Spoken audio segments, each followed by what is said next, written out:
네, 외교부 장관께 질의 좀 하겠습니다. 그 최근에 있었던 중앙선거관리위원회 채용 비리, 네. 워낙 기사가 크게 났으니까 그걸 다 아시죠? 중앙선거관리위원회. 예. 예. 누가 가장 화가 많이 났을까요?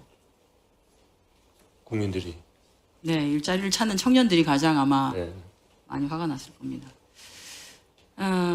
청년들이 지금 일자리를 못 찾아서 실업의 상태 또는 취업 준비 상태 또는 쉬고 있는 상태를 합하면 역대 최고 숫자 120만 명에 이릅니다. 엄청난 숫자죠.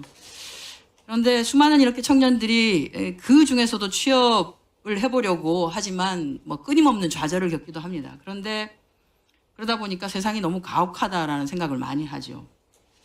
그런데 이제 어떤 이에게는 이 세상이 그렇게 가혹하지 않습니다. 탄탄대로이기도 하고 모두가 자상하고 친절해서 그냥 앞길이 잘 열립니다. 이거는 해당되는 그 당사자가 현직 검찰총장의 자녀이기에 가능한 거 아니겠냐. 그리고 그 관련한 조력자로서 외교부와 국립외교원이 역할을 했다라고 하는 것에 대한 분개. 이 부분에 대해서 청년들이 저희 의원실로 전달하는 내용이다라고 하는 얘기를 드리면서 질의하겠습니다. 대개 채용을 할 때는 자격 요건이라고 하는 게 있습니다. 자격 요건이 미달됨에도 불구하고 국립외교원에 채용이 합격되는 케이스가 있었는데요. 신민경이라고 심우정 검찰총장 자녀입니다. 이다시 국립외교원은 연구원, 기간제 연구원, 다급에 해당되는 연구원을 채용을 하겠다는 공고를 냅니다. 그런데 여기 보면 자격 요건이 이렇습니다. 해당 분야의 석사학위 소지자 또는 학위를 소지한 경우, 학사학위를 소지한 경우에는 2년 이상 관련 분야 근무자. 관련 분야는 저렇습니다. 교육학, 인문학, 사회과학, 커뮤니케이션학.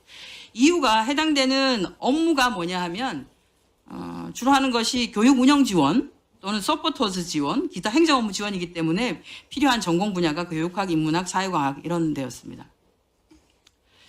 신민경은 전공이 아마 국제협력 이런 걸로 알고 있습니다.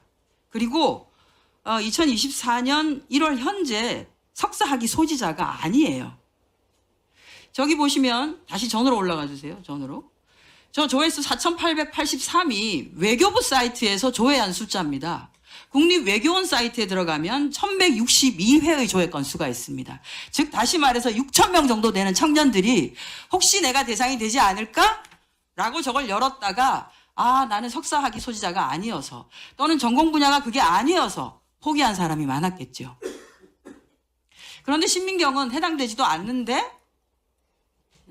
자격 요건 미달이면 대개 서류 심사에서 걸러져야 되는 거죠. 그런데도 통과가 됩니다. 만약에 신민경을 통과시켜주고 싶었으면 전공을 저렇게 하지 전공 불문을 하든지 또는 그게 아니면 아예 석사학위 취득 예정자까지를 포함하면 저게 얘기가 되죠. 그런데 제가 국립외교원에서 지금까지 몇 년도에 걸쳐서 공고를 낸 걸 봤는데 한 번도 이 내용이 바뀐 적이 없습니다. 졸업자, 학위를 가지고 있는 사람이거나 학사의 경우에는 해당 전공 분야에서 경력이 2년 이상 되는 사람을 찾았습니다. 그런데 어쨌든 채용이 됐어요. 전공이 맞지 않음에도. 정말 재밌는 게 공고에는 2024년 4월 1일부터 근무 예정이라고 되어 있는데 2024년 3월 29일부터 근무를 합니다. 3월 29일이 금요일이었습니다. 2024년이요? 네, 지난해 3월 29일. 원래는 4월 1일부터 근무, 그러니까 그 다음 달 월요일 4월 1일부터 근무 예정이라고 되어 있는데 3월 29일 금요일부터 근무합니다. 여기 월급 받아보신 분들 다 아실 거예요. 한 달에 며칠을 근무하면 급여가 어떻게 나오는지, 복지비는 한 달로 계산돼서 다 나온다는 걸 아마 아시죠. 뭐 어쨌든 이런 특혜를 받고 열심히 일을 했겠죠. 본인 전공 분야가 아니기 때문에 나중에 그 인터넷에 올린 걸 보면 인스타그램에 개 한 마리를 이렇게 그려놓고 개같이 힘들었지만 어쨌든 뭐 괜찮았었다. 아마 본인 전공이 아닌 부분에서 열심히 하려고 하니까 힘들었던 것 같습니다. 지난해 말에 11월 30일자로 어쨌든 그만두고 퇴직을 했습니다. 기간제가 다 돼서요.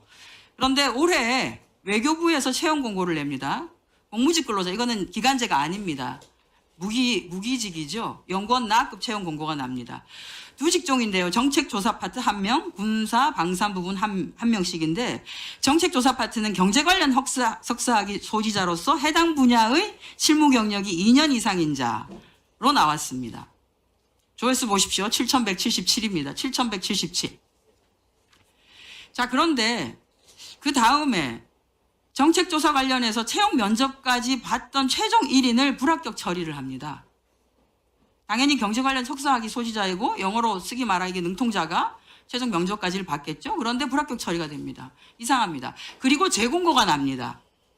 외교부에서 2월 5일자로. 재공고가 나는데 조회수 보십시오. 거의 6,000건에 달합니다. 정책조사 파트 1명을 다시 하는데 분야가 바뀌었습니다. 경제 분야가 아니라 국제정치 분야로 바뀝니다.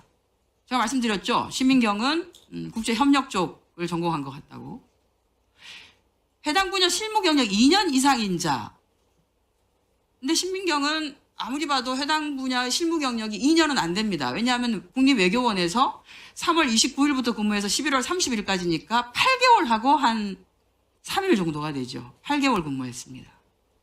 그러면 경력 8개월로 경력 미달인 사람은 원래는 서류 조작 대상도 될 수가 없죠. 아까 거기 봤었던 6,000명에 해당되는 사람들은 내가 국제정치 분야가 아니어서 또는 석사학위 소지자이긴 하지만 해당 분야의 실무 경력이 2년이 아니어서 여기에 아마 어플라이를 하지 못했을 겁니다. 아니요, 할 생각을 안 했을 겁니다. 그리고 해당 분야의 실무 경력도 아니에요.